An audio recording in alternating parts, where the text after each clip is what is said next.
আমার বান্দাকে বললাম, সারা দিন পরিশ্রম করেছিস বান্দা, শরীর একটু আরাম দে, ঘুমা। আমার বান্দা ঘুমটাকে কমিয়ে আমি রবের দরবারে হাজিরা দেওয়ার জন্য উঠে এসেছে। অন্য ওয়াক্তের মধ্যে হয়তো মাঝে মধ্যে রিয়া ঢুকে যেতেও পারে, আমাকে নামাজি অনেকে বলতেও পারে, বিভিন্ন ধরনের শয়তানের কুমন্ত্রণা। রাতের বেলা আমার বান্দা দাঁড়িয়েছে, ডানে ওয়ালা গুম, বামে ওয়ালা গুম, সামনে ওয়ালা গুম, পিছনে ওয়ালা গুম, হয়তো এলাকার প্রায় 99% গুম, কিন্তু আমার বান্দা ল্যাব থেকে বের হয়ে শীতকে আপন করে দাঁড়িয়ে আছে আমি রবের রহমতের দরবারে। সুবহানাল্লাহ।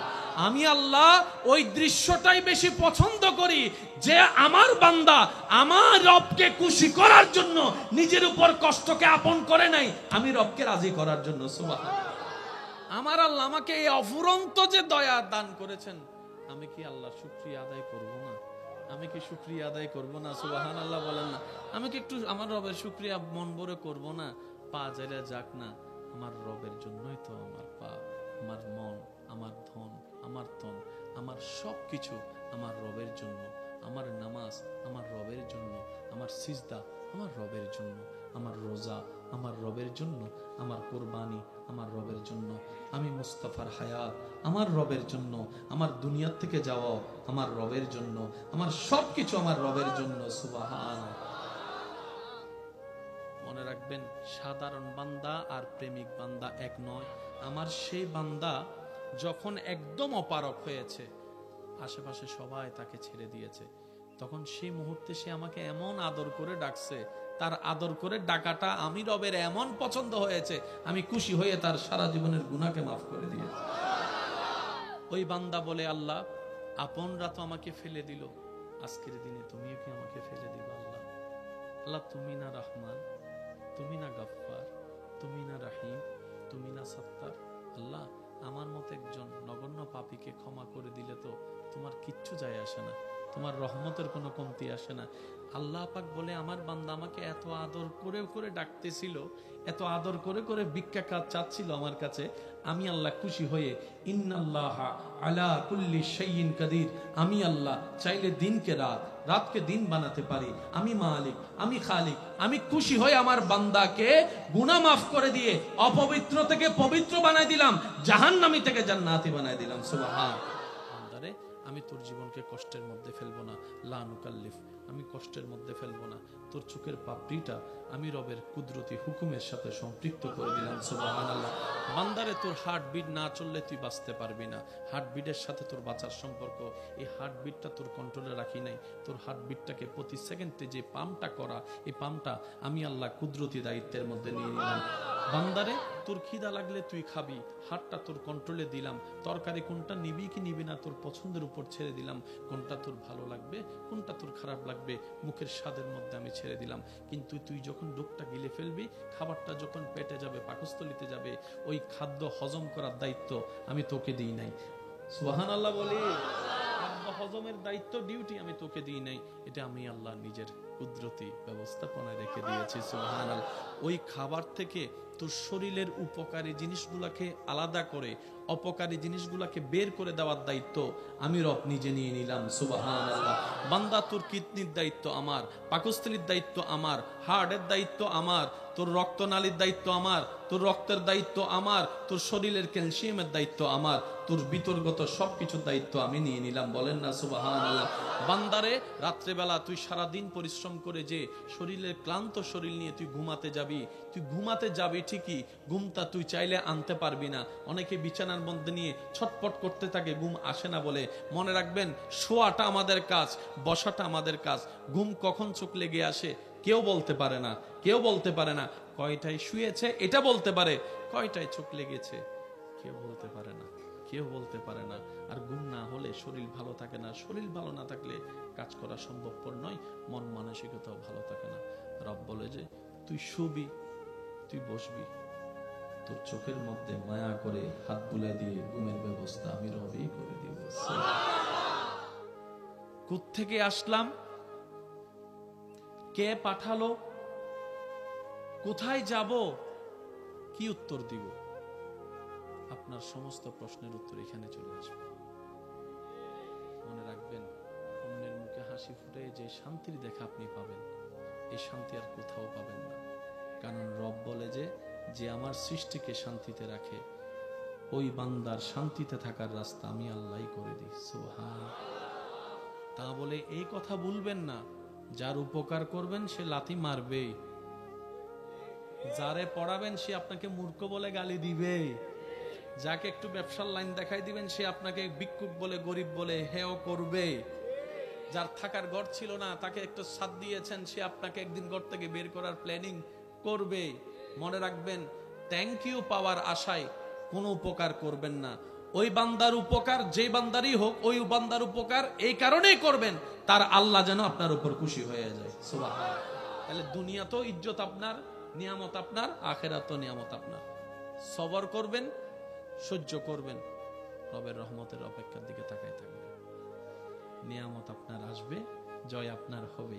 ওয়াতু ইজ্জু মান তাশা ওয়াতু জিল্লু মান তাশা ওয়ালিল্লাহিল ইজ্জাতু ওয়ালি রাসূলিহি ওয়ালিল মুমিনিন। আপনি যদি কখনো সময় পান, একটু প্র্যাকটিস করে দেখবেন, ট্রাই করে দেখবেন, নিরিবিলি রুমের মধ্যে বসে আপনি আপনার মন মতো পরিবেশ তৈরি করে সুন্দর করে আদবের সাথে বসে চোখটা বন্ধ করে শুধু আল্লাহ আল্লাহ জিকিরটা আপনি করতে থাকবেন সুন্দরভাবে। দেখবেন আপনার জিকির করার মনোযোগের দিকে যদি আপনি একটু মনোযোগ দেন, আপনার মুখের স্টাইল, জিহ্বার ব্যায়াম, ঠোঁটের ব্যায়াম, আওয়াজের সাথে সাথে আপনার কলবের যে একটা হৃদয়ের শান্তি, সেই জিনিসটা আপনি সন্ধান পেয়ে যাবেন। সুবহানাল্লাহ। আলা বিযিকরিল্লাহি তাতমাইন্নুল কুলুব। রব বলে যে কোথাও শান্তির দেখা মিলবে না, আমি রবের জিকিরের মধ্যে তোর সেই শান্তি পেয়ে যাবে। সুবহানাল্লাহ। জিকির করার দরকার আছে। কত নামাজি পৃথিবীর বুকে নামাজে দাঁড়িয়েছে, হারিয়ে গিয়েছে রবের প্রেমে। যেখানে আপনি আমি হালকা কিছুতে নামাজ ছেড়ে দিই, সেখানে ইমাম আলী মাকাম, ইমাম হুসাইন কারবালার ময়দানে তীরের মধ্যখানে, বল্লমের মধ্যখানে, তলোয়ারের মধ্যখানে রবের দরবারে নামাজে দাঁড়িয়ে গিয়েছে। রুকুতে আছে, খবর নাই কোথায় আছে। পেটে কি খিদা আছে কি নাই মনে নাই। পিছন থেকে কে হামলা করবে কি করবে না সেই ভয় নাই। নামাজে দাঁড়িয়েছে তো হারিয়ে গিয়েছে রবের প্রেম, রবের প্রেম সাগরে হারিয়েছে। আল্লাহ আমাদেরকেও সেই নামাজের স্বাদ নেওয়ার তৌফিক দান করুন। আমরাও যেন কখনো নামাজে দাঁড়ালে যেন রবের প্রেমের সাগরে হারিয়ে যেতে পারি। আল্লাহ আমাদেরকেও সেই প্রেম দান করুন। সিজদার কি মজা, নামাজের সিজদার কি মজা। একবার দিয়ে তো দেখেন, একবার দিয়ে তো দেখেন মন থেকে। যখন আপনার কপাল ঝুঁকার আগে দিল ঝুঁকে যাবে, আপনি নিজেই বলবেন এটার মতো শান্তির জগৎ আর কিচ্ছুই হতে পারে না। আমার রবের দরবারে মাথা ঝুঁকানোর মতো ইজ্জত আর কোনো জায়গায় হতে পারে না। সুবহান। মুসলমানরা যে স্টাইলে আপন রবের দরবারে নামাজের মাধ্যমে হাজিরা দেয়, এই সিস্টেমটা এই মানুষের জন্য সুস্থ থাকার জন্য, শারীরিক সুস্থতার জন্য, মানসিক সুস্থতার জন্য, রোগ প্রতিরোধ ক্ষমতা বাড়ানোর জন্য, শরীরের সমস্ত কিছুকে অ্যাক্টিভ রাখার জন্য এবং মানসিক প্রশান্তির জন্য এই সিস্টেমটা বড় দরকার। সুবহানাল্লাহ। আল্লাহ শুধু আমাদেরকে শুধু পরকালীন সওয়াব দেয় নাই, দুনিয়ার শান্তিও দিয়েছেন। যারা নামাজ পড়ে আপনার পরিচিত, তাদেরকে একটু জিজ্ঞেস করেন, আমি তো পড়ি না, তুই পড়ে কি পাস একটু বলতো। একটু জিজ্ঞেস করেন যারা নামাজ পড়ে আপনার পরিচিতের ভিতরে, তাদেরকে একটু চা খাওয়াই জিজ্ঞেস করেন। গোপন কথা তো কবে না, কারণ ভিতরে সম্পদ থাকলে এটা সহজে কেউ দেখাতে চায়।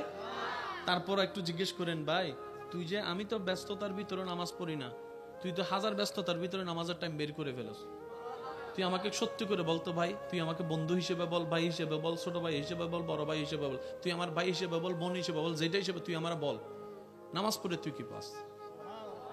সওয়াবের কথা তুই আমার শুনাইস না, আমি ওটা শুনতে চাই না, তুই শুধু আমার দুনিয়ার কি পাস সেটা বল।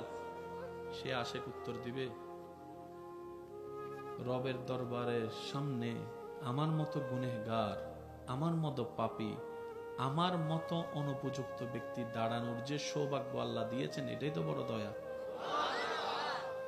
আমি যে পাপ করেছি, আর রবের দরবার যত রহমতের দামি দরবার, রবের দরবারের আশেপাশে না 100 মাইল দূরেও থাকার যোগ্যতা আমার কাছে নাই। কিন্তু আমার রব রহমান এত দয়াবান, হাজার গুনাহ করার পরও যখন রবের দরবারে আসি, রব বলে যে রহমতের দরজা খুলে দাও, আমার গুনাহগার বান্দা এসেছে আমি রবের দরবারে। এটা তো বড় দয়া। আমার রব যে আমাকে দাঁড়াতে সুযোগ দিয়েছেন, নামাজ পড়তে সুযোগ দিয়েছেন। সে হয়তো কথার সাথে অ্যাড করে বলবে, আমি যখন নামাজে দাঁড়াই শয়তান ডিস্টার্ব করে, হাজার কিছু মনে এনে দেয়, হাজার ভাবনায় আমার মন চলে যায়, কিন্তু আমি তারপরও রবের সন্তুষ্টির জন্য আমি নামাজে দাঁড়িয়ে থাকি। অনেক সময় আমার সূরা ভুল হয়ে যায়, আয়াত ভুল হয়ে যায়। অনেক সময় তো এমনও হয় 2 রাকাত পড়ছি কিনা 3 রাকাত পড়ছি এই টেনশনের মধ্যেও চলে যায়। অনেক সময় এমনও হয় নামাজ পড়া অবস্থায় ওযু কি আছে না নাই, ভেঙে গিয়েছে মনে হয়, এই টেনশনও পড়ে যায়। কত রকমের ডিস্টার্ব হয়, কিন্তু প্রত্যেকটা ডিস্টার্ব আমার ভালো লাগে, প্রত্যেকটা জ্বালা আমার ভালো লাগে, প্রত্যেকটা বাঁধা আমার ভালো লাগে। সে জিজ্ঞেস করছে, কেন তোর এত বাঁধা ভালো লাগে? বুঝলাম না। বলে যে প্রেমের মধ্যে বাঁধা নাই সেই প্রেম কখনো জমে না, যে প্রেমের মধ্যে কখনো বাঁধা হয় না সে প্রেমের মধ্যে আকর্ষণ বাড়ে না। শয়তান চেষ্টা করে আমাকে বিভিন্ন ভাবে প্রলোভন দেখিয়ে রবের রহমতের দরবার থেকে সরিয়ে রাখতে, আর আমি আমার শক্তি দিয়ে, ঈমানি বল দিয়ে, মহাব্বতের টান দিয়ে আমার সমস্ত কিছুকে পিছনে ফেলে আমি রবের দরবারে দাঁড়িয়ে থাকি, রবের দরবারে দাঁড়িয়ে থাকি। আমাকে শয়তান এমনও পর্যন্ত বলে, এত কিছু চিন্তা করলে এমন ইবাদত কি রব কবুল করবে? কখনোই করবে না, এমন টেনশনে ঢুকাই দিয়েছে। তারপরে আমি রুকু করা ছাড়ি নাই, সিজদা দেওয়া ছাড়ি নাই, ওযু করা ছাড়ি নাই, নামাজে দাঁড়ানো ছাড়ি নাই। ভাইরে ভাই শুন, রবের দরবারে দাঁড়িয়ে অন্তর, ব্রেইনে, মনে, শরীরে এমন শান্তি আমি অনুভব করি যেটা পৃথিবীর কোনো কাজে এই শান্তি নাই যেটা রবের দরবারে নামাজের মধ্যে শান্তি পাওয়া যায়। সুবহানাল্লাহ। দেখতে দেখতে তো প্রেম হয় যায়, নামাজ দেখতে দেখতে যদি প্রেম হয়ে যায়, মসজিদের রাস্তায় হাঁটতে হাঁটতে আসরের জন্য যে গিয়েছেন প্রেম হয়ে যায়, মসজিদ দেখে যদি প্রেম হয়ে যায়, দেখবেন ওই 1 ওয়াক্ত আপনাকে 2 ওয়াক্তওয়ালা নামাজি বানায় দিবে। 1 থেকে 2 হয়, 2 থেকে 3 হয়। আমরা অনেক সময় 5 ওয়াক্ত একসাথে চেষ্টা করার কারণে 1 দিন 2 দিন 3 দিন থাকি, তারপরে একটা যখন ছোটে আর স্পিড খুঁজে পাই না। নিচে থেকে যান না, আপনার রব তো দেখছেন। হ্যাঁ 5 ওয়াক্ত ফরজ, নাই মামার চাইতে কানা মামা ভালো।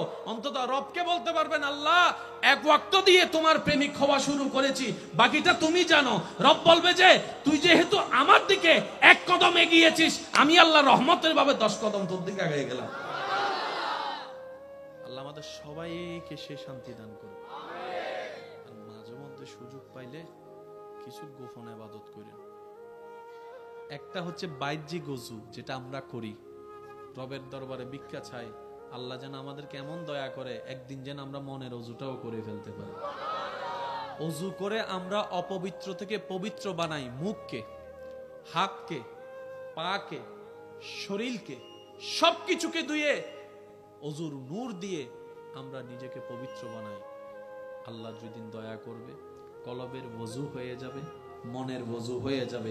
সেই দিন দেখবেন আপনার এই অন্তর জগতে শয়তান যে সমস্ত প্রোডাক্টগুলা এন্ট্রি করিয়ে আপনার আমার ভিতর বাহির নষ্ট করেছে, হিংসা দিয়ে পরিবার ধ্বংস করে দিয়েছে, অহংকার দিয়ে সমাজের মধ্যে আধিপত্য বিস্তার করে মানুষের উপর জুলুম করিয়েছে, ওই সমস্ত প্রোডাক্ট যখন বের হয়ে যাবে, রবের রহমতে রবের নূর, দয়ার নূর আপনার আমার কলবে আসতে থাকবে। সুবহানাল্লাহ।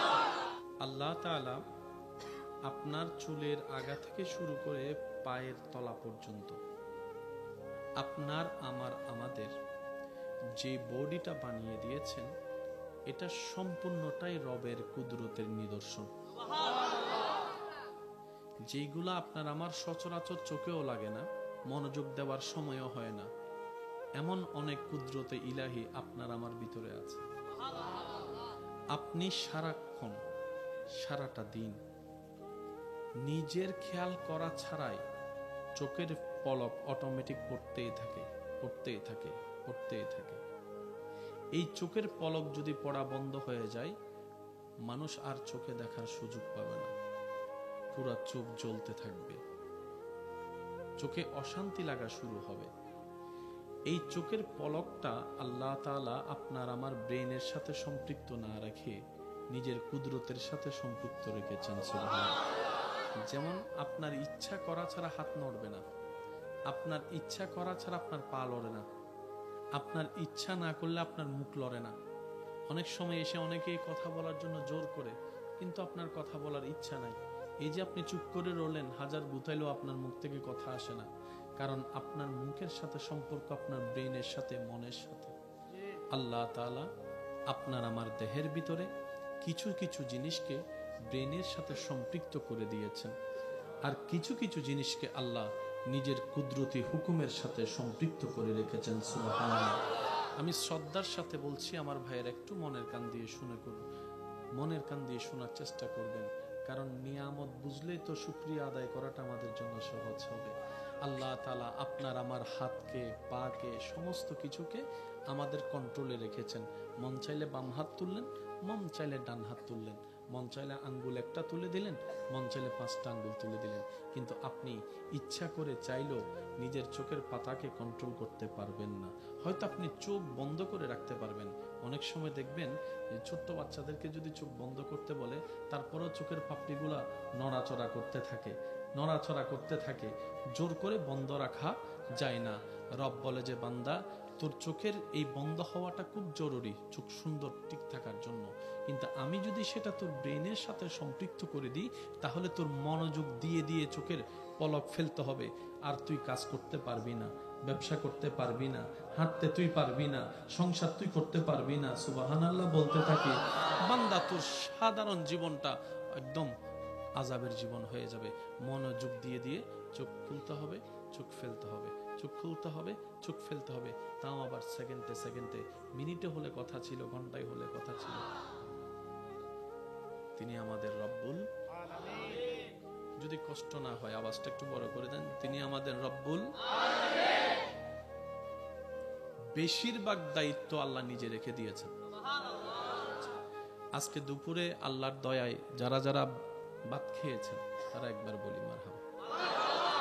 যদি প্রশ্ন রাখি, ভাইয়া ভাতটা কোত্থেকে, বলে যে চাউল থেকে। চাউলটা কোথায় ছিল, বলে যে ড্রামে বা বস্তায় ছিল। এটা কোথায় ছিল, দোকানে ছিল। দোকান থেকে আসলো কোত্থেকে, মিল থেকে। মিল আসলো কোত্থেকে, যখন খবর নিয়ে দেখা যায় এই এলাকায় আপনি আজকের দুপুরের যেইটুকু ভাত খেয়েছেন, এই ধানটা, চাউলটা আল্লাহ তাআলা আপনাকে আজকের দিনে দুপুরে খাওয়ার জন্য 6-7 মাস আগে উত্তরবঙ্গে কোন একজন কৃষককে আল্লাহ মাথায় নামিয়ে দিয়েছেন, মাঠে নামিয়ে দিয়েছেন। তার ভিতরে একটা কৃষি কাজের প্রেম ঢুকিয়ে দিয়েছেন, কৃষি কাজ করার একটা চাওয়া ঢুকিয়ে দিয়েছেন। আমাদের সমাজে বর্তমানে তো কৃষি কাজের কোনো দাম নাই, অথচ সবচাইতে সম্মানিত পেশা হচ্ছে কৃষি কাজ করা, যে কাজকে নবী রাসূলের মতো গ্রেটেড বান্দারা পর্যন্ত সম্মানের সাথে আপন করে নিয়েছেন। সুবহানাল্লাহ। দুর্ভাগ্য আমাদের, আমরা কৃষি কাজকেও সম্মান দিতে জানি নেই। যারা কৃষক করে, আমাদের জন্য ফসল উৎপাদন করে, তাদেরকেও আমরা মূল্যায়ন দিতে জানিনি, যার কারণে দিন দিন কৃষি কাজ থেকে মানুষ সরে যাচ্ছে। আপনার কাপড় একটা দিয়ে তো আপনি 1 সপ্তাহ, 1 মাস, 1 বছরও চলতে পারবেন, কিন্তু খাবার ছাড়া তো আপনি 2টা দিনও 3টা দিনও চলতে পারবেন না।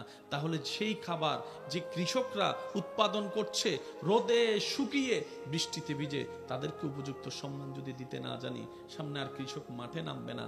যার ফলে দেখা যাবে আমাদের এই পৃথিবীতে খাদ্য সংকট দেখা যাবে, খাদ্য সংকট দেখা যাবে। কারণ রোপণ করলে তো হয় না, রোপণের একটা সিস্টেম আছে যেটা আপনি আমি জানি না, কৃষকরা জানে। ওনারা আকাশ দেখলে বুঝতে পারে, মাটি দেখলে বুঝতে পারে, বীজ দেখলে বুঝতে পারে। এটা রব তাদেরকে সেই কোয়ালিটি দান করেছেন। ওই কৃষকদেরকে মূল্যায়ন করা যথেষ্ট দরকার এবং কর্তব্য বর্তমান সময়ে আমাদের। আল্লাহ আমাদেরকে বুঝার তৌফিক দান করুক। আপনাকে আজকের দিনে দুপুরে আপনার যে খিদা লাগবে, আপনি চিন্তা করছেন 12টা বাজে, খাইছেন 2টা বাজে, কিন্তু আপনার রব আপনাকে এই জিনিসটা করানোর জন্য, খাওয়ানোর জন্য 6 মাস 7 মাস আগে কৃষক নামাই দিছে। ও কৃষক নাম, ধান লাগা, আমার বান্দা খাবে তো, আর রিজিকের দায়িত্বটা তো আমি নিয়েছি, সেজন্য আমি সবকিছু ব্যবস্থা করে দিয়েছি। এবার আওয়াজ দিয়ে বলুন তো, রিজিকের মালিক কে? সম্মান দেওয়ার মালিক, হায়াতের মালিক, মওতের মালিক, ধন সম্পদ দেওয়ার মালিক, জ্ঞান দেওয়ার মালিক, সুস্থতা দেওয়ার মালিক, শক্তি দেওয়ার মালিক ওই আল্লাহ আছে না নাই? দেখে কি দেখে না? শুনে কি শুনে না? দিতে পারে কি পারে না? নিতে পারে কি পারে না?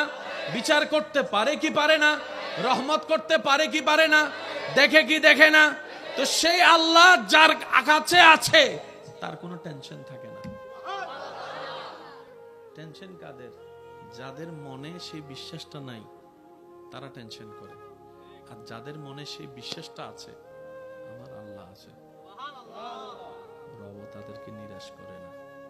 তাদের বিশ্বাস অনুযায়ী আল্লাহ তাদেরকে দয়া করে গর্ত থেকে মাটিতে তুলে হাঁটার ব্যবস্থা করে দেন। আরেকটু জোরে বলি আল্লাহ পাক আমাদের সবাইকে সেই বিশ্বাসী ওয়ালা গ্রেটেড বান্দাদের ভিতরে আমাদেরকেও শামিল হয়ে থাকার তৌফিক দান করুন। বর্তমান ডাক্তাররা বলে যদি সুস্থ থাকতে চাও এমন ভাবে পরিশ্রম করো যেন শরীর থেকে ঘাম ঝরে। সুস্থ থাকতে গেলে শরীর থেকে ঘাম ঝরতে হবে, পরিশ্রম সেভাবে করতে হবে। যার কারণে যে সমস্ত মানুষ শরীর থেকে ঘাম ঝরার মতো কোনো সুযোগ নাই তারা কি করে, কিছু কিছু জিনিস কিনে ফেলে দৌড়ানোর জন্য। রুমের মধ্যে সে দৌড়ানোর কি একটা জানি নাম, ওইটাকে রেখে ওইটার উপর দৌড়াইতে থাকে, গাম জড়াইতে থাকে, দৌড়াইতে থাকে, গাম জড়াইতে থাকে। কোটি কোটি টাকার মালিক। ডাক্তার বলে যে সুস্থ থাকতে চাইলে দৌড়াইতে হবে, হাঁটতে হবে, শরীর থেকে ঘাম ঝরতে হবে। অনেকে বডি বানানোর জন্য বিভিন্ন জায়গায় গিয়ে কত টাকা নষ্ট করে, কত চেষ্টা করে, কত খাবার খায়, কত ডাইটিং করে। আর যারা মাটি কাটে তাদের শরীর কেমন? Body builder. যারা মাটির থেকে, আপনার নদী থেকে যারা বালি তুলে তাদের বডি গুলা দেখবেন। আমি কোনোটাকে খাটো কোনোটাকে বড় করছি না, আমি শুধু রিয়েলিটি বোঝাতে চাচ্ছি। ফার্মের গুলাও মুরগি, দেশি গুলাও মুরগি। যদি আপনারা আমার সাথে একমত হতে চান হতে পারেন। ফার্মের মুরগি রান্না করার পরে এক স্টাইল হয়, স্বাদ। দেশি মুরগির ঝোলের স্বাদ আরেক রকম। মশলা যদিও এক, কিন্তু সিস্টেম স্বাদের ভিন্নতা। ফার্মের মুরগিগুলা ধরার আগেই ছুটে যায়, আর দেশি মুরগিগুলা টানলো। মানুষ গ্রাম পছন্দ করে না, শহর অভিমুখী চলতে থাকে। কিন্তু আল্লাহ তাআলা যেই নিয়ামতগুলা রেখেছেন, যেই গ্রামকে আমরা দাম দিই না, গ্রামের মানুষকে দাম দিই না, যেই পরিশ্রমী ব্যক্তিকে আমরা দাম দিই না, সে যেই বালি তুলনেওয়ালাকে দাম দিই না, মাটি কাটনেওয়ালাকে দাম দিই না, বাস্তবতা দেখা যায় হাজার কোটি টাকার মালিকের ওয়ালার শরীরের সুস্থতার চাইতো ডেইলি 24 ঘন্টা যারা বিভিন্ন টাইমে কাজ করে, শারীরিক পরিশ্রম করে, কসরত করে, তারা হাজার গুণে সুস্থ আছে। মাথায় রাখবেন, কাউকে হেয় করবেন না। এতে রিক্সাওয়ালা, এতে ভ্যানগাড়িওয়ালা করেন না। যারা বেশি ওই আরামে থাকে তাদের শরীরে রোগও একটু, যারা একটু বেশি বেশি আরামে থাকে শরীরটাকে, এখানে এখানে এখানে কোনো কসরত নাই, তাদের শরীরটা কেমন জানি ফার্মের মুরগির মতো হয়ে যায়। রোগ প্রতিরোধ ক্ষমতার সাথে যুদ্ধ করে টিকতে পারে। আর যারা মাঠে টাটে বিলে কাজ করে আমার ভাইয়েরা সৌভাগ্যবান, ওনাদেরকে শরীরের মধ্যে দেখবেন যে ফিটফাট অবস্থায় আছে। আর যত বড় বড় রোগ হয় এই দলের বেশি হয়। ওই রকম খেটে খাওয়া মানুষের তেমন কোন রোগ। এবার কোরআন ডাক দিয়ে বলে, ফজরের নামাজটা আদায় করে আমি আল্লাহর উপর ভরসা করে রিজিক তালাশে তোমরা বের হয়ে যাও। কোন টাইমে? আল্লাহ তাআলার সিফতি যত নাম আছে সব নাম এককভাবে একবার একবার জিকির করলে যতটুক সওয়াব, একবার আল্লাহ বলার কারণে রব্বুল আলামিন আপনার আমলনামায় সেই সিফতি নাম সবগুলা জিকির করার সওয়াব দান করেছে। লস না লাভ? জোরে বলেন, লস না লাভ? শুধু তাই নয়, শরীরের বিতর্গত অনেক রোগের চিকিৎসা এই আল্লাহর নামের জিকিরের মধ্যে আল্লাহ লুকিয়ে রেখেছেন। তাহলে আমরা সময়ের ফাঁকে ফাঁকে নিজের সুবিধা মতো সময় বের করে আল্লাহর জিকির করার জন্য সময় বের করার চেষ্টা করব। সবাই বলি ইনশাআল্লাহ। আর একটু জোরে বলেন ইনশাআল্লাহ। এটা হক, এটা অধিকার, জিকির এটা করতে হবে। আপনি আপনার রবকে কিভাবে খুশি করবেন সেটা আপনার ব্যাপার। দিনে করবেন না রাতে করবেন না গভীর রাতে করবেন, সেটা আপনার এবং আপনার রবের ব্যাপার। সেখানে আপনি আমরা নাক গলানোর কোনো অধিকার, জোরে বলেন না, নাক গলানোর কোনো অধিকার। আল্লাহ আমাদের সবাইকে বুঝার তৌফিক দান করুন। আল্লাহর পক্ষ থেকে যত নিয়ামত নিয়ে এসেছেন, সব নিয়ামত হচ্ছে হাই লেভেলের নিয়ামত। প্রত্যেকটা নবী রাসূলকে আল্লাহ বিশেষ বিশেষ কিছু পাওয়ার মুআজিজা দান করেছেন। এই মুআজিজার জগতে সর্বোচ্চ মুআজিজা রব্বুল আলামিন আমাদের নবীকে দান করেছেন। নবীজি আল্লাহর হুকুমে আঙ্গুল তুলেছেন, চাঁদ 2 ভাগ হয়েছেন। আমরা না দেখে মানি। একটু জোরে বলি, আমরা না দেখে মানি। নবীজি রাস্তা দিয়ে হেঁটে যাচ্ছেন, পাথর নবীকে সালাম দিয়েছেন। আমরা না দেখে মানি। আমরা না দেখে, এটা বড় সৌভাগ্য যে আমরা না দেখে মানি, প্রমাণ ছাড়াই মানি। নবীজি আরাম করছেন, একটি গাছ, মনোযোগ দিয়ে শ্রবণ করবেন। নবীজি আরাম করছেন, সাহাবা একজন পাশে দাঁড়ানো। ওই সাহাবা দেখলেন একটা গাছ মাটি থেকে উঠে নবীর পাশে এসে দাঁড়াই গেলেন। আরেকটু জোরে। কিছুক্ষণ থাকার পরে নবীজি দরবার থেকে উনি আবার নিজের জায়গায় চলে গেলেন। গাছটা সাহাবা দেখে অবাক, জীবনে তো এরকম ঘটনা দেখে নাই। নবীজিকে যখন জিজ্ঞেস করলেন, নবীজি বললেন, ওই গাছ আমাকে দেখে রবের কাছে অনুমতি চেয়েছে। আল্লাহ তুমি চাইলে তো সব পারো, পা ছাড়া কেউ হাঁটাইতে পারো, পা ছাড়া কেউ হাঁটাতে। আল্লাহ তোমার হাবিব নবী ওই গাছটার নিচে এসে আরাম করছেন। আল্লাহ আমার বড় ইচ্ছা করছে একটু কাছ থেকে গিয়ে তোমার নবীকে একটু দেখবো। আল্লাহ কাছ থেকে গিয়ে তোমার নবীকে একটু সালাতু সালাম দিব। আল্লাহ আমার ইচ্ছা। গাছে দোয়া করেছেন, রব কবুল করেছেন। ইন্নাল্লাহ আলা কুল্লি শাইইন কাদির। গাছ এসেছে, কিভাবে এসেছে রব ভালো জানে, কারণ সেই জায়গায় পৌঁছানোর ক্ষমতা আপনার আমার ব্রেনের মধ্যে নাই। মনে রাখবেন ভাই, সবকিছুতে ব্রেন ক্যাপচার করে না। সৃষ্টিতে অনেক সৃষ্টি এমন আছে যা এখনো পর্যন্ত বৈজ্ঞানিকের ব্রেন ক্যাপচার করতে, যেটা বলেন না, বৈজ্ঞানিকের ব্রেন ক্যাপচার করতে। পৃথিবী সৃষ্টির পিছনে বিজ্ঞানের থিওরি বিগ ব্যাং সবাই বলে, কিন্তু বিগ ব্যাং এর শুরু থেকে শেষ পর্যন্ত সমস্ত প্রসেস এখনো পর্যন্ত ব্রেন ক্যাপচার করতে পারে নাই। সেজন্য মুসলমানরা বড় সৌভাগ্যবান। আল্লাহ এবং রসুলের ব্যাপারে, ইসলামের ব্যাপারে চোখ বন্ধ করে আমরা ঈমান এনেছি, বিশ্বাস করেছি। বলেন না সুবহানাল্লাহ। নবীজি বলেছেন পরকাল আছে, আমরাও বললাম পরকাল আছে। নবীজি বললেন কবরে প্রশ্ন হবে, আমরাও প্রস্তুতি নেওয়ার চেষ্টা করছি কবরের প্রশ্নের জন্য। নবীজি বললেন জিব্রাইল নামক ফেরেশতা আছে, আমরাও মেনে নিলাম। ইসরাফিল, মিকাইল, আজরাইলের সাথে জীবনে কোনোদিন দেখা হয় নাই, কিন্তু নবী বলেছেন, আমরা মেনে নিয়েছি। এটাই মুসলমানদের ঈমান। সুবহানাল্লাহ। মনোযোগ আছে? আল্লাহ তাআলা আমাদের নবীকে অনেক ধরনের অলৌকিক ক্ষমতা দিয়েছেন, তো ওগুলা তো আমরা বিশ্বাস করি, মানি। এখন কি আর চাঁদ 2 ভাগের ঘটনা আমরা দেখাতে পারবো? একটু বলেন না, দেখাতে পারবো? কোনো অন্য মানুষ যদি এসে আমাদেরকে বলে তোমাদের নবীর স্পেশাল মুআজিজা কি, কারণ আল্লাহ যাদেরকে পাঠায় তাদেরকে তো কিছু বিশেষ স্পেশাল পাওয়ার দেয়, তোমাদের নবীর কি? এখন আমরা যদি বলি চাঁদ 2 ভাগের কথা, সে বলে যে আমি তো দেখি নাই, মানবো কেমনে? করতেও পারে। একটু বলেন না, করতেও। নবীজি হাত তুলেছেন, আল্লাহ ডুবন্ত সূর্যকে আবার তুলে দিয়েছেন। এটা আমরা মানি, সবাই তো আর মানবে। মনে রাখবেন আমার ইমানদার ভাইয়েরা, আল্লাহ তাআলা আমাদের নবীকে যত ধরনের স্পেশাল নিয়ামত দিয়েছেন, মুআজিজা দিয়েছেন, তার মধ্যে কিয়ামত পর্যন্তের জন্য দলিল হিসেবে একটি মুআজিজা, যেটার নাম হচ্ছে কোরআনুল কারীম। আর একটু জোরে। কোরআন হচ্ছে আল্লাহর পক্ষ থেকে দলিল। আপনি যে কোনো জায়গায় আল্লাহর উপর ভরসা করে নবীর প্রেম সাথে নিয়ে কোরআনকে নিয়ে দাঁড়াবেন, আল্লাহ তাআলা আপনাকে এমন দয়া করবেন, মাথা নিচু করে আপনাকে আসতে হবে না, মাথা নিচু করে আসতে হবে না।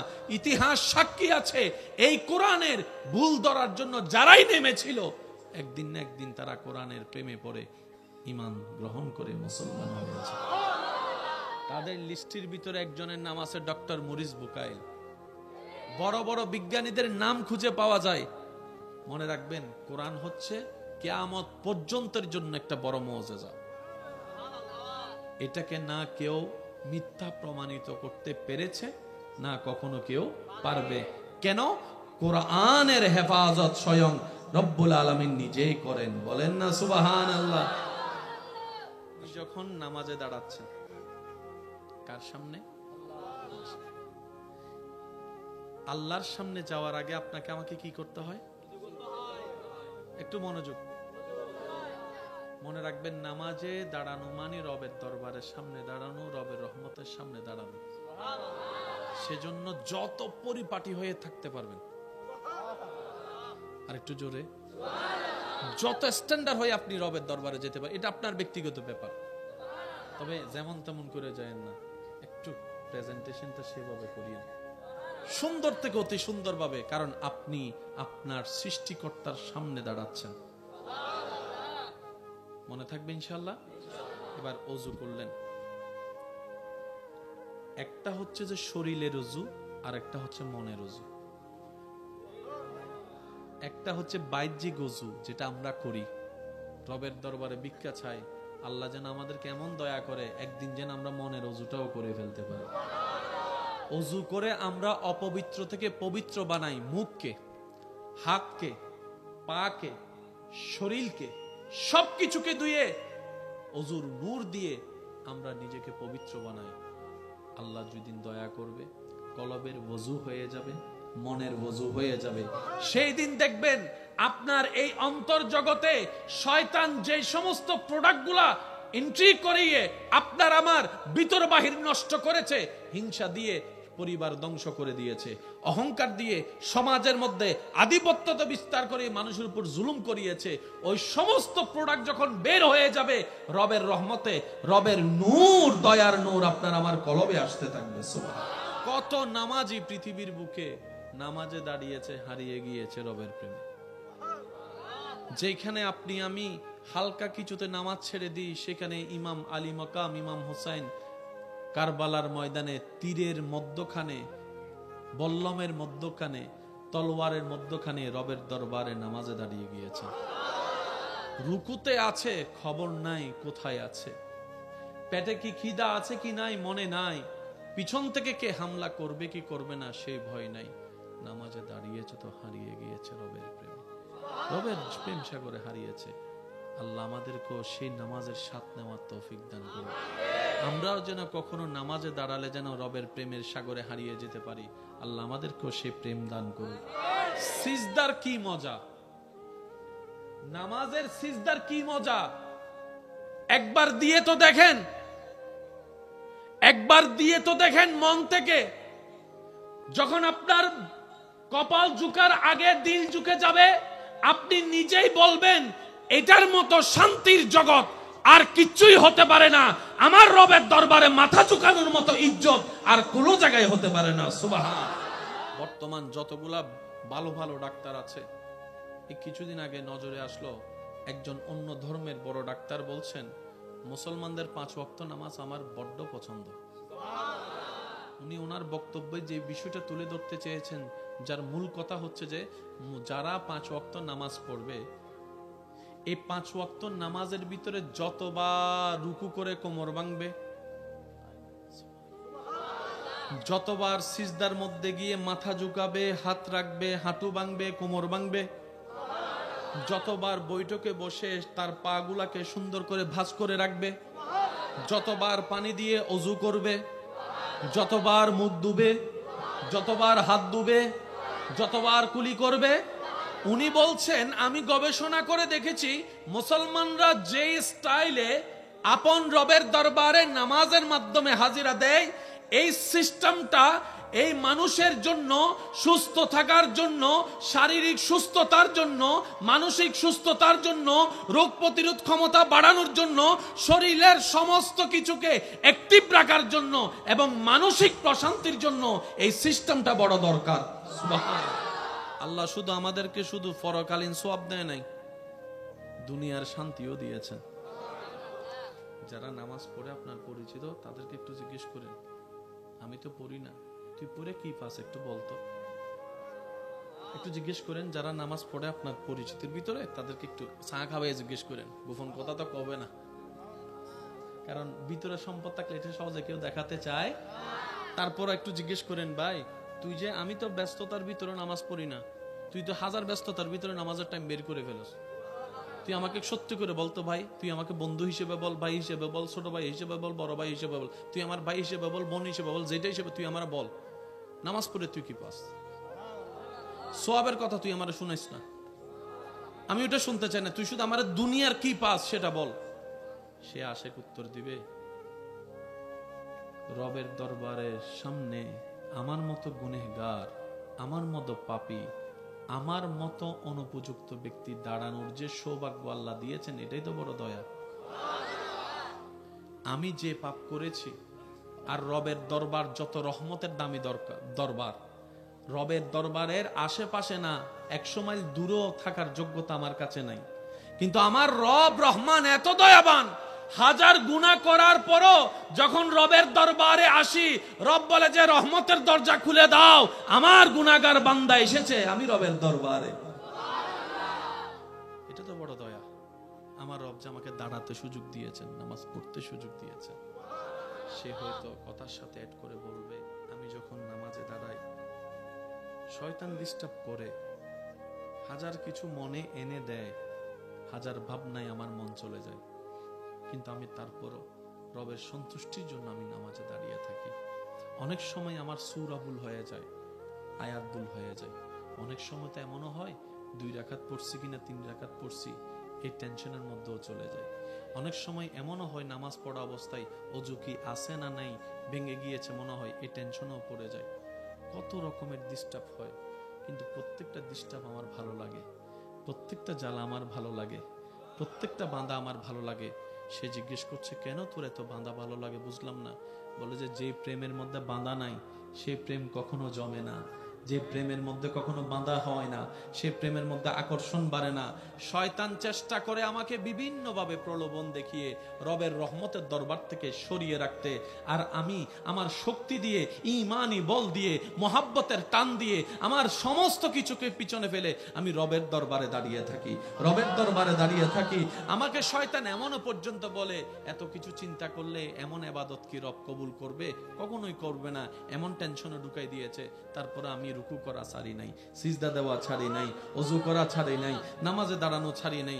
ভাইরে ভাই শুন, রবের দরবারে দাঁড়িয়ে অন্তর, ব্রেইনে, মনে, শরীরে এমন শান্তি আমি অনুভব করি যেটা পৃথিবীর কোনো কাজে এই শান্তি নাই, যেটা রবের দরবারে নামাজের মধ্যে শান্তি পাওয়া যায়। সুবহানাল্লাহ। আর হন দেশি রোহিঙ্গা কলসব বলি দেখি, আর হন দেশি আর্মি হন দেশি নমাতে হারার নিয়ম, হারার শরীর, হারার ফিটনেস, হারার জীবন বেশি সুন্দর। আর না আর্মি কলর ক্যা নিয়ম মানে চলে দে হদুন আর্মি হইতো যাইয়ের ভর্তি হই ট্রেনিং ফালাই ও মারে না ওনারা না জানান ফানলার কেন তো জানিলে কেন আওয়াজ দিয়ে হন না দাই দিল্লা আছে না যেতে শীতকালে তারা ভরিন নামাই দিই তো মনে মনে হতে আয় যদি অফিসার হইতাম কেন করতাম ফজর 4টা 4:30 5টা বাজে বেল বুঝছি ও তো ছোটবেলায় আমি দেয়ারা ওই মা বাপে যাতে ফরাল্লাই টুকটু আর দায়িত্ব তারা কি আমার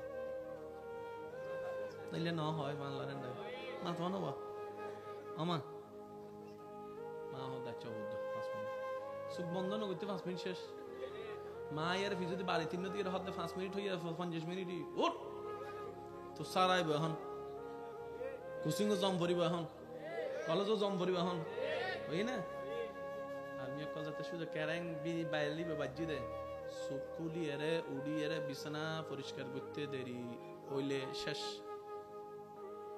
কি করিব পিস্তলুকা মাথার আতার দিয়ে রে হবু দে এই পুরা স্টেডিয়াম 10-12 রাউন্ড দে হারা বাপ খাই দিয়ে হটাই রাতিয়ে আসর তো থানা দিবে লাই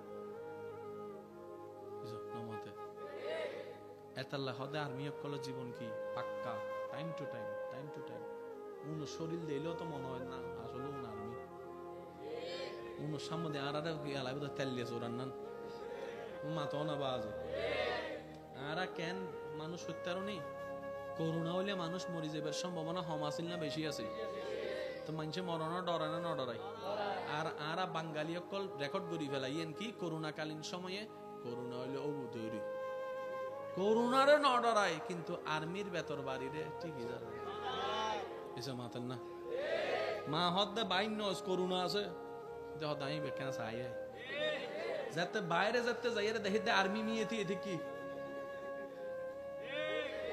মরণের ন ডরাই ডরাই দেখিয়ে আর্মির মাইনুরে হারহুন যাতে দেওয়া শুরু করে দৈন্য চাই কিছু মাথা না বাজি হয় না আর সমাজত তুন যেদিন নে তুন বেতুড়ি গি সারর আতত তুন বেতুড়ি গি আরও কেন জানি বেয়াদ হয়ে গে আগে সারর রাস্তা দিয়ে আটটু দেলে আর ভাইয়ে ফোনিক সাইকেল হালত নামে গি ও বড় কল না মাথার দে ঠিক না হয় না হেডমাস্টার টিচারের দেলে দূরত্ব নামে গি তখন বুক সারাই দে আর এখন ডাইরেক্ট সারর হাঁদর দে হতে স্যার একটা হাসুন স্পাইস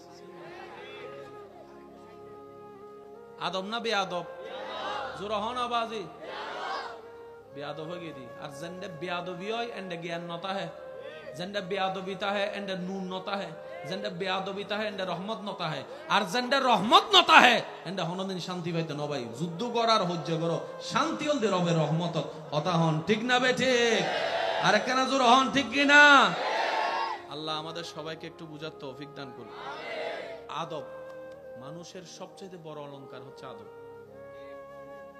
চিনেন না জানেন না মুরব্বীকে দেখলে সম্মান করেছেন 2 মিনিট 1 মিনিট 3 মিনিট লেগেছে আপনি বলতে পারেন উনি আমার কেউ না আমি ওনাকে সম্মান করব কেন উনি আপনার কেউ না কিন্তু আপনার রবের বান্দা তো সুবহানাল্লাহ বলি যাকে আপনি সম্মান করছেন সে আপনার দাদা নানা কেউ না কিন্তু আপনার রবের বান্দা তো আপনার রবের বান্দাকে সম্মান করেন না আপনার রবের বান্দাকে খাওয়ান না আপনার রবের বান্দার জন্য রাস্তা খুলে দেন আপনার রবের বান্দার জন্য পানি উন্মুক্ত করে দেন আপনার রবের বান্দার জন্য জীবন সহজ করে দেন আপনার রবের বান্দাদের দোষগুলোকে গোপন রাখেন আপনার রবের বান্দাদের ইজ্জত হেফাজত করেন আপনার রবের বান্দা যে আছে এতিম হয়ে আছে বিয়ে হচ্ছে না ওই মেয়ের ভাই হিসেবে আপনি বিয়ের ব্যবস্থা করে দেন আপনি শুধু রবের বান্দার জন্য কাজ করুন ওই বান্দার রব খুশি হয়ে আপনার পক্ষে কাজ করা শুরু করে দিন সেজন্য মুরব্বীর একটা কথা বলে দানে ধন কখনো কমে না দান করলে ধন কখনো একটু জোরে বলি না দান করলে ধন কখনো কারণ বাড়িয়ে দেওয়ার মালিক কে রিজিকের মালিক কে ইজ্জত দেওয়ার মালিক কে ওই আল্লাহ চাইলে দিতে পারে কি পারে না উচ্চ আওয়াজ একবার বলেন মারহাবা এখানে যতগুলা মানুষ আছেন আমরা আজকে থেকে 5 ওয়াক্ত নামাজের সাথে বন্ধুত্ব রাখার চেষ্টা করব বলি মন থেকে বলি যদি 5 ওয়াক্ত নামাজের সাথে বন্ধুত্ব রাখতে কষ্ট হয়ে যায় তাহলে 4 ওয়াক্তের সাথে রাখো ইনশাআল্লাহ বলি ইনশাআল্লাহ 4 ওয়াক্ত যদি কষ্ট হয় 3 ওয়াক্ত কষ্ট হলে 2 ওয়াক্ত 2 ওয়াক্ত কষ্ট হলে 1 ওয়াক্ত এটা ছাড় দেওয়া যাবে না কয়েকত যারা 5 ওয়াক্ত নামাজের সাথে বন্ধুত্ব নাই আমি অনুরোধ করব 1 ওয়াক্ত দিয়ে শুরু করেন অন্তত এক সপ্তাহ 1 ওয়াক্ত করে পড়েন অন্তত আসর ওয়াক্ত শনিবার আসর রবিবার আসর সোমবার আসর মঙ্গলবার আসর পড়তে থাকেন যখন আপনার জায় নামাজের সাথে একটা প্রেম হয়ে যাবে দেখতে দেখতে তো প্রেম হয় জায় নামাজ দেখতে দেখতে যদি প্রেম হয়ে যায় মসজিদের রাস্তায় হাঁটতে হাঁটতে আসরের জন্য যে গিয়েছেন প্রেম হয়ে যায় মসজিদ দেখে যদি প্রেম হয়ে যায় দেখবেন ওই 1 ওয়াক্ত আপনাকে 2 ওয়াক্তওয়ালা নামাজি বানায় দিবে 1 থেকে 2 হয় 2 থেকে 3 হয় আমরা অনেক সময় 5 ওয়াক্ত একসাথে চেষ্টা করার কারণে একদিন 2 দিন 3 দিন থাকি তারপরে একটা যখন ছোটে আর স্পিড খুঁজে পাই না নিচে থেকে যান না আপনার রব তো দেখছেন হ্যাঁ 5 ওয়াক্ত ফরজ নাই মামার চাইতে কানা মামা ভালো অন্তত রবকে বলতে পারবেন আল্লাহ 1 ওয়াক্ত দিয়ে তোমার প্রেমিক হওয়া শুরু করেছি বাকিটা তুমি জানো রব বলবে যে তুই যেহেতু আমার দিকে 1 কদম এগিয়েছিস আমি আল্লাহ রহমতের ভাবে 10 কদম তোর দিকে এগিয়ে গেলাম আল্লাহ আমাদের সবাইকে সে শান্তি দান করুক। আর মাঝে মধ্যে সুযোগ পাইলে কিছু গোপন ইবাদত করেন। প্রেমের মজা কি গোপন নহর লাকি সুদ করি মালাইন দিয়ে বিদেশত তুমি আর এত চকলেট দিয়ে বুঝ দিবিলি আইবার সময় হতো না তুমি চকলেট নয় আর বুড়ো অবস্থায় খুশি হয়ে গিয়ে মা বিমান চড়ি সেটা চকলেট দিবে ও মা তো না ঠিক না বেটে খাওয়া দাবার এই চকলেট দিবে ভাই আরে ও মা যে খুশি মনে জানে দেশ স্বাধীন করে ফেলায়। লাকিসের ভিতরে অনেকের জন্য জিনিস রাখে যেটা সবার কাছের মানুষ তার জিনিসটা লাকিস খুলে রাখতে 9টা 11টা 12টা 1টা বাজে যাতে বেগুন গুন যাইবে আইয়ো ভুল হই ভানলার কেন জিবেরে বেশি দেইতারে এবার কেন রায় দে কিবা হদা আনলা কি নো আগে বেগুন মাতন আগে বেগুন আরো জোর হন আগে বেগুন তুই কইলাম দে কা এন্ডা আইফোন নিবে 16 নিবে না মাতে তো এন্ডা আই ওয়াচ নিবে এন্ডা বড় বড় জিনিস নিবে 10 বড়ি সম্মান নিয়ে দিন হতে প্রকাশ্য না গোপনে এতাল্লাই তাহাজ্জুদের নামাজ আল্লাহ বেশি পছন্দ করে দেয়। সুবহানাল্লাহ হর ফজর জোহর আসর মাগরিবে যা যা যা তাহাজ্জুদ তা কিন্তু তাহাজ্জুদকে আল্লাহ স্পেশাল বেশি পছন্দ করে কারণ রব বলে আমি আমার বান্দাকে ডাকি নাই সে নিজে থেকে আমাকে খুশি করার জন্য উঠে এসেছে। সুবহানাল্লাহ আমি আমার বান্দাকে বললাম সারা দিন পরিশ্রম করেছিস বান্দা শরীর একটু আরাম দে ঘুমা আমার বান্দা ঘুমটাকে কমিয়ে আমি রবের দরবারে হাজিরা দেওয়ার জন্য উঠে এসেছে। সুবহানাল্লাহ অন্য ওয়াক্তের মধ্যে হয়তো মাঝে মধ্যে রিয়া ঢুকে যেতেও পারে আমাকে নামাজি অনেকে বলতেও পারে বিভিন্ন ধরনের শয়তানের কুমন্ত্রণা রাতের বেলা আমার বান্দা দাঁড়িয়েছে ডানে ওয়ালা গুম বামে ওয়ালা গুম সামনে ওয়ালা গুম পিছনে ওয়ালা গুম হয়তো এলাকার প্রায় 99% গুম কিন্তু আমার বান্দা ল্যাব থেকে বের হয়ে শীতকে আপন করে দাঁড়িয়ে আছে আমি রবের রহমতের দরবারে। সুবহানাল্লাহ আমি আল্লাহ ওই দৃশ্যটাই বেশি পছন্দ করি যে আমার বান্দা আমার রবকে খুশি করার জন্য নিজের উপর কষ্টকে আপন করে নাই আমি রবকে রাজি করার জন্য। সুবহানাল্লাহ নবীজি রহমাতুল্লিল আলামিন সারা রাত এমন ভাবে দাঁড়াতেন নামাজে পা মোবারক ফুলে যেত।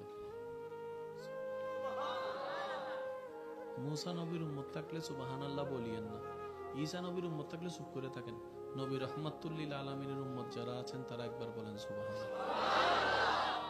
নবীজি এমন ভাবে দাঁড়াতেন আপনারা সবাই জানেন আমি শুধু মনোযোগ চাচ্ছি যেদিকে আপনারা জ্ঞানী মানুষ সেদিকে একটু মনোযোগ দিবেন হাদিস 1000 বার শুনেছেন নবীজি এমন ভাবে ইবাদতে দাঁড়াতেন পা মোবারক ফুলে যেত। আমাকে একটু বুঝাই বলবেন কতটুক দাঁড়ায় থাকলে কতক্ষণ দাঁড়ায় থাকলে পায়ের মধ্যে ফুলা আসে কত ঘন্টা হতে পারে কত ঘন্টা হতে পারে যে যত ঘন্টা দাঁড়ালে পায়ের মধ্যে ফুলা আসতে পারে। আম্মা জানা আয়েশা সিদ্দিকা রাদিয়াল্লাহু আনহা জিজ্ঞেস করলেন নবীজি বললেন আয়েশা আমার রব আমি না চাইতে আমাকে এত দয়া দান করেছেন আমার রব আমি নবীকে ইমামুল আম্বিয়া বানিয়ে দিয়েছেন মেরাজের দুলা বানিয়ে দিয়েছেন সাহিবে কোরআন বানিয়ে দিয়েছেন আমার আল্লাহ আমাকে এই অফুরন্ত যে দয়া দান করেছেন আমি কি আল্লাহর শুকরিয়া আদায় করব না আমি কি শুকরিয়া আদায় করব না সুবহানাল্লাহ বলেন না আমি কি একটু আমার রবের শুকরিয়া মন ভরে করব না পা যাইলে যাক না আমার রবের জন্যই তো আমার পা আমার মন আমার ধন আমার তন আমার সবকিছু আমার রবের জন্য আমার নামাজ আমার রবের জন্য আমার সিজদা আমার রবের জন্য আমার রোজা আমার রবের জন্য আমার কুরবানি আমার রবের জন্য আমি মুস্তাফার হায়াত আমার রবের জন্য আমার দুনিয়া থেকে যাওয়া আমার রবের জন্য আমার সবকিছু আমার রবের জন্য। সুবহানাল্লাহ মনে রাখবেন সাধারণ বান্দা আর প্রেমিক বান্দা এক নয় মা সন্তানের ভিতর প্রেম হতে পারে না বলেন আপনারা ভাই ভাই বোনের সাথে প্রেম হতে পারে না কোন ভাই এই পর্যন্ত বোনকে আই লাভ ইউ বলছে কোন বোন ভাইকে আই লাভ ইউ বলছে কোনো সন্তান মা বাবাকে আই লাভ ইউ বলে না, মা বাবা সন্তানকে আই লাভ ইউ বলে না। এই সম্পদটা ছিল পবিত্রতার সম্পত্তি, নিয়ে গেছে হাইজ্যাক করে বাটফাররা। আজকে সেটাকে অপবিত্র বানাই দেওয়া হয়েছে। কথা বলেন ঠিক কিনা? এই আই লাভ ইউ সবচেয়ে বেশি তো সন্তানের সাথে মা বাবার হওয়ার কথা ছিল। বিয়ে করার আগে ডেইলি 100 বার আই লাভ ইউ। একই মানুষ বিয়ে করার পরে সপ্তাহে একবার আই লাভ ইউ বলে না, যে এমনও আছে। বুঝতে পারছি কথা? আমরা সব সময় ওই নেগেটিভটা নিতে চাই, পজিটিভ নিতে চাই না। আপনি দেখেন ফেসবুকের মধ্যে ভালো জিনিস যদি দেন, লাইক কমেন্টস পাইতেন না। অন্যের একটা দোষ বলেন, শত শত লাইক কমেন্টস আপনার কাছে আসবে। আমাদের এটা নষ্ট হয়ে যাচ্ছে, এটা নষ্ট হয়ে যাচ্ছে। সেজন্য সমাজটাই পুরো নষ্ট হওয়ার পথে আছে। কথা বলেন ঠিক কিনা? সাধারণ বান্দার প্রেমিক বান্দা কখনো এক হতে পারে না। রবের বান্দাদের লিস্টিতে এমন কিছু প্রেমিক বান্দা আছে যাদেরকে রব্বুল আলামিন এমন ভাবে দয়া করেছেন, হাজার হাজার হাজার বছরের পথ রব্বুল আলামিন সেকেন্ডের আগে পার করে দিয়েছে। একজন উম্মত পাপের রাজ্যে যে অনেক বিশাল অপরাধী, সমাজে পরিবারে সবার কাছে সে পাপী আসামি। মানুষ তার উপর বিরক্ত হয়ে তাকে গ্রাম থেকে বের করে দিয়েছে। আর অন্যায়ের বিপক্ষে যখন সবাই দাঁড়ায়, অন্যায়টা আর অন্যায় থাকতে পারে না, এটা মাথা নত করতেই হয়। আমরা কথা বলি না বলে সবাই অন্যায়গুলো মাথা ছাড়াই দিতে সুযোগ পায়। সবাই যখন ওনাকে আলাদা করে বের করে দিল, কেউ নাই আপন পর, কেউ নাই, ধীরে ধীরে শরীরের রোগ হতে হতে হতে হতে মরণ খুব কাছে চলে আসছে, উনি মারা যায়। আল্লাহ তাআলা এদিকে বান্দার জগতের শ্রেষ্ঠ বান্দা তৎকালীন হযরত মূসা নবীকে আল্লাহ পাক হুকুম দেয়, মূসা অমুক শহরে অমুক এলাকায় আমার একজন বান্দা মারা গিয়েছে, সবাই তাকে আলাদা করে দিয়েছে, কেউ গোসল দিচ্ছে না, তাকে একটু গোসল দিয়ে কাফন পরাই, তাকে একটু কবরস্থ করো। আল্লাহর হুকুমে মূসা নবী সেই গ্রামে গেলেন। সবাই জিজ্ঞেস করলেন, আপনার মতো একজন জলিলুল কদর দামি পয়গম্বর বান্দা নবী এখানে কেন আসলেন? বলে যে এখানে নাকি একজন মানুষ মারা গেছে গ্রামের বাইরে। বলে যে হ্যাঁ, তো বলে যে আমি আসছি আল্লাহর হুকুমে ওনার গোসল দিতে। আর একটু জোরে বলি, ওনার শেষ কাজটা আল্লাহ আমাকে বলেছেন, হুকুম দিয়েছেন, আমি কাজ করব, আমি একজন নবী হই, আল্লাহ পাক আমাকে পাঠিয়েছে। সবাই বললেন, হুজুর কি শোনালেন এটা?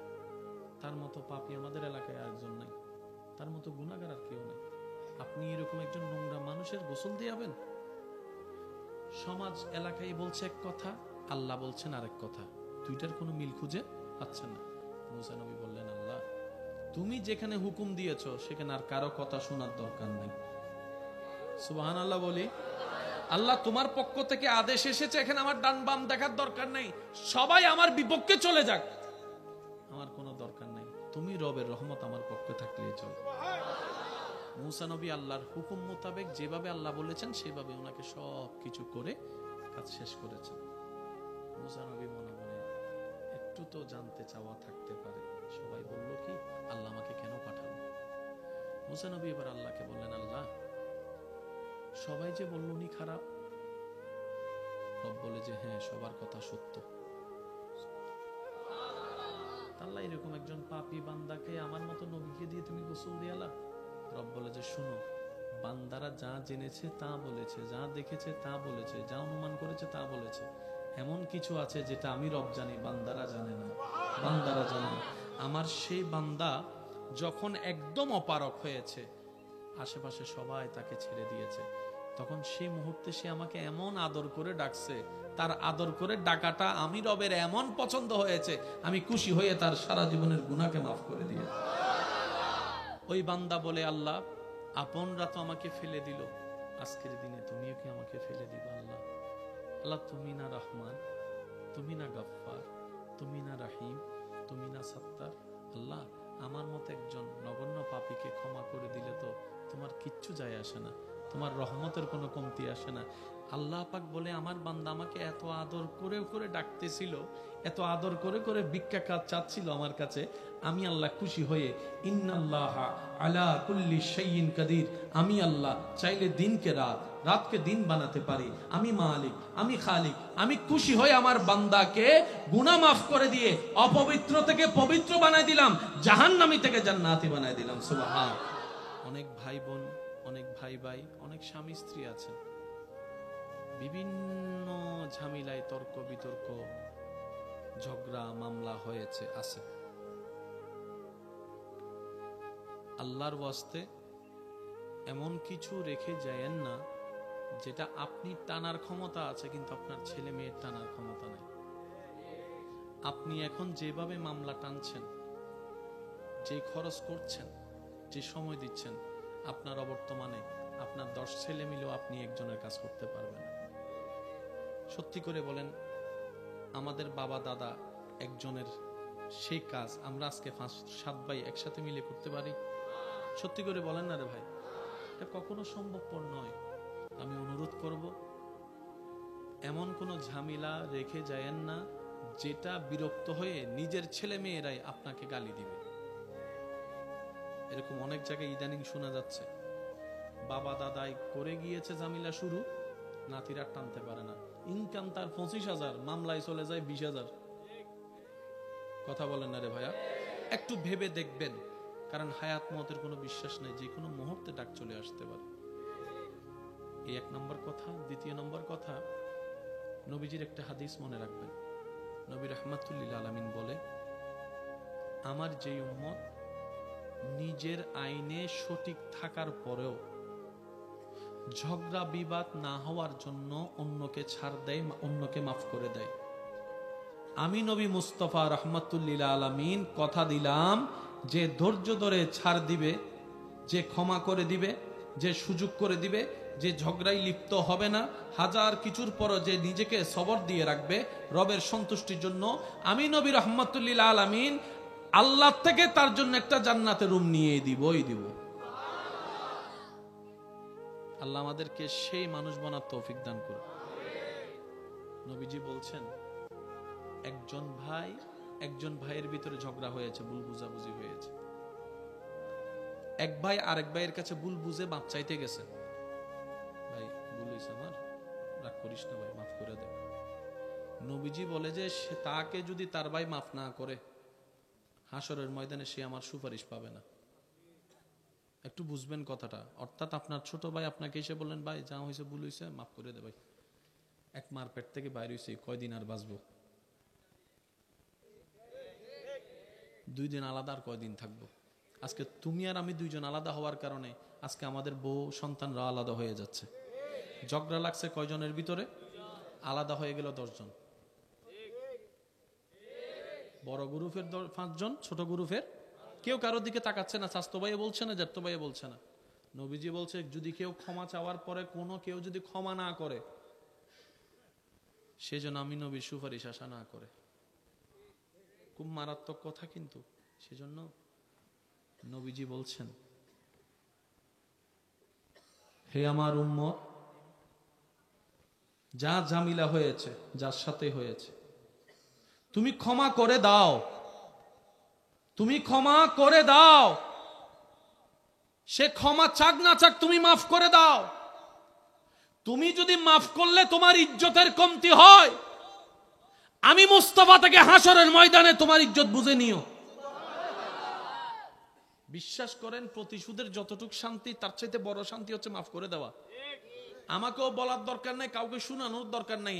আপনার জীবনের সবচেয়ে বড় শত্রু, যে ইনডোর হোক, আউটডোর হোক, ঘরের হোক, বাহির হোক, যার সাথে আপনার বনেও না, যার সাথে চেহারা দেখতে ইচ্ছে করে না, এরকম কেউ থাকলে শুধু মনে মনে আমার দিকে তাকাই হলো কথাটা রাখার জন্য, শুধু মনে মনে বলেন, যা তোরে মাফ করে দিলাম। দেখবেন আপনার মনে এটা কেমন যেন একটা শান্তি লাগা শুরু করবে। বিশ্বাস করেন ভাই, রাগ, হিংসা, অহংকার এগুলো শয়তানের জিনিস।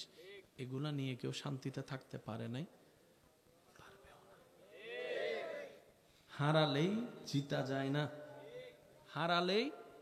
অনেকে আছে কই মামলা করছে, আমি কি হারবো নাকি, দরকার হলে 10 খানি যা জমি আছে এগুলো সব বিক্রি করে দিব, তারপরও জিতা লাগবে। তা আপনি 10 কানি জায়গা শেষ করে আপনি জিতে গেলেন, এবার আপনার আছে কি? এবার আপনার ছেলে মেয়েরাই তো আপনার 14 গোষ্ঠী দোয়াই ফেলবে। বাস্তব যেটা সেটা বলেন না রে ভাইয়া? তো সেজন্য আল্লাহর ওয়াস্তে নবীর সুন্নত হচ্ছে জীবনে শান্তিতে থাকার সবচাইতে গুড ওয়ে। আল্লাহ পাক আমাদের সবাইকে বুঝার তৌফিক দান করুন। যদি আপনি আজীবন বেঁচে থাকেন, যদি আপনার কখনো মৃত্যু না হয়, যদি কখনো আপনাকে একা ঘরে কবরে থাকতে না হয়, তাহলে আপনার যা মন চায় তা করেন, যা মন চায় তা করেন। আর যদি আপনাকে একদিন মৃত্যুবরণ করতে হবে, যে কোনো মুহূর্তে কবরে একা থাকতেই হবে, তাহলে অনুরোধ রাখবো আপনার ঈমানি ভাই হিসাবে একবার ভেবে দেখবেন, একবার ভেবে দেখেন। 2টা মিনিট একটু ব্রেক দিয়ে একটু ভেবে দেখেন না, কোত্থেকে আসলাম, কে পাঠালো, কোথায় যাব, কি উত্তর দিব? আপনার সমস্ত প্রশ্নের উত্তর এখানে চলে আসবে। মনে রাখবেন, অন্যের মুখে হাসি ফুটে যে শান্তির দেখা আপনি পাবেন, এই শান্তি আর কোথাও পাবেন না। কারণ রব বলে যে আমার সৃষ্টিকে শান্তিতে রাখে, ওই বান্দার শান্তিতে থাকার রাস্তা আমি আল্লাহই করে দিই। সুবহান। তা বলে এই কথা ভুলবেন না, যার উপকার করবেন সে লাথি মারবেই, যারে পড়াবেন সে আপনাকে মূর্খ বলে গালি দিবে, যাকে একটু ব্যবসার লাইন দেখাই দিবেন সে আপনাকে ভিক্ষুক বলে গরিব বলে হেয় করবে, যার থাকার ঘর ছিল না তাকে একটু ছাদ দিয়েছেন সে আপনাকে একদিন ঘর থেকে বের করার প্ল্যানিং করবে। মনে রাখবেন, থ্যাংক ইউ পাওয়ার আশায় কোনো উপকার করবেন না। ওই বান্দার উপকার যে বান্দারই হোক, ওই বান্দার উপকার এই কারণেই করবেন তার আল্লাহ যেন আপনার উপর খুশি হয়ে যায়। সুবহানাল্লাহ। তাহলে দুনিয়া তো ইজ্জত আপনার, নিয়ামত আপনার, আখিরাত তো নিয়ামত আপনার। সবর করবেন, সহ্য করবেন, রবের রহমতের অপেক্ষার দিকে তাকাই থাকবেন, নিয়ামত আপনার আসবে, জয় আপনার হবে। ওয়াতু ইজ্জু মান তাশা ওয়াতু জিল্লু মান তাশা ওয়ালিল্লাহিল ইজ্জতু ওয়ালি রাসূলিহি ওয়ালিল মুমিনিন।